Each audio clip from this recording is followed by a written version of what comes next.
बात करेंगे हम प्रकाशिक माध्यम। ठीक है, तो बिना समय गंवाए हम इस टॉपिक को शुरू करेंगे। लेकिन टॉपिक को शुरू करने से पहले अगर आप चैनल पर नए हो तो चैनल को सब्सक्राइब कर लीजिएगा। अगर फेसबुक पेज पर हो तो फेसबुक पेज को फॉलो कर लीजिएगा। तो चलिए वीडियो को शुरू करते हैं। तो देखिए दोस्तों, प्रकाशिक माध्यम, यहां पर ऑप्टिकल मीडियम यानी प्रकाशिक माध्यम क्या है, ध्यान समझिए। ठीक है, प्रकाशिक माध्यम उसे कहते हैं जिस माध्यम से प्रकाश गुजरता है।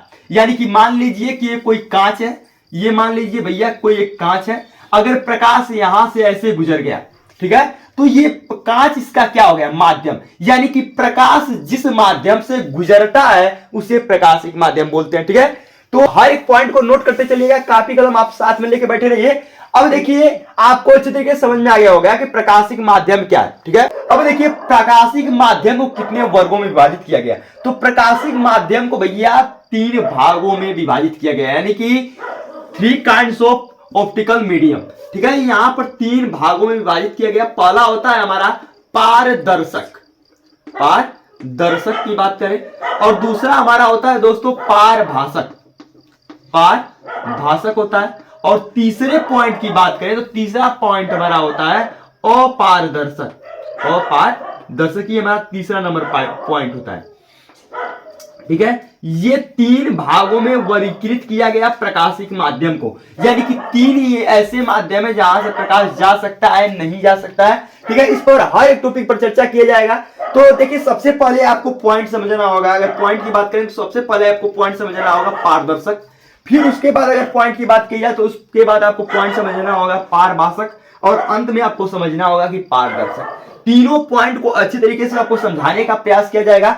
हर एक पॉइंट को अच्छी तरीके से समझिएगा कि पारदर्शक क्या है, पारभासक क्या है और अपारदर्शक क्या है। ठीक है, तो देखिए भैया पारदर्शक, पारदर्शक का भी हमने आपको मतलब क्या बताया कि पार देखा जा सके, यानी कि ऐसा प्रकाशिक माध्यम जिसमें प्रकाश का अधिकांश भाग, जिसमें प्रकाश का अधिकांश भाग गुजर जाता है, वो पारदर्शक कहलाता है। जैसे कि मान लीजिए बिना लेप किया हुआ अगर एक कांच ले लिया जाए, कांच बिना लेप किया हुआ एक कांच अगर ले लिया जाए, तो देखिए अगर ये टॉर्च को, मान लीजिए अगर टॉर्च है, ठीक है, मान लीजिए एक टॉर्च है भैया, अगर टॉर्च को जलाया तो ये जो प्रकाश की किरण निकल रही है ये सिंपली इस कांच से क्या होगी, अधिकांश इसका भाग इस कांच के द्वारा बाहर निकल जाएगा। यानी कि ये कांच जो है इस समय कौन सा माध्यम है भैया, पारदर्शक माध्यम है। और पारभासक को समझिए, ये पारदर्शक था जिससे प्रकाश का अधिकांश भाग आर पार चला जाए, यानी कि इसके पार चला जाए,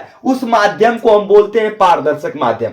अब बात करते हैं पारभासक की। पारभासक, भाषक का मतलब होता है भैया अल्प मात्रा में। ठीक है, भाषक का मतलब होता है अल्प, यानी थोड़ा सा। ठीक है, यानी पारभासक का मतलब क्या हो जाएगा कि जब इसमें प्रकाश की किरण का आंशिक भाग, इसमें क्या था, अधिकांश भाग था, यानी कि बहुत से प्रकाश की किरण निकल रही थी, लेकिन इसमें प्रकाश के आंशिक भाग ही बाहर जा सकेंगे। जैसे कि अगर मान लिया जाए घिसा हुआ कांच, अगर इसमें उदाहरण के तौर पर देखें तो घिसा हुआ कांच हमारा एग्जाम्पल हो जाएगा।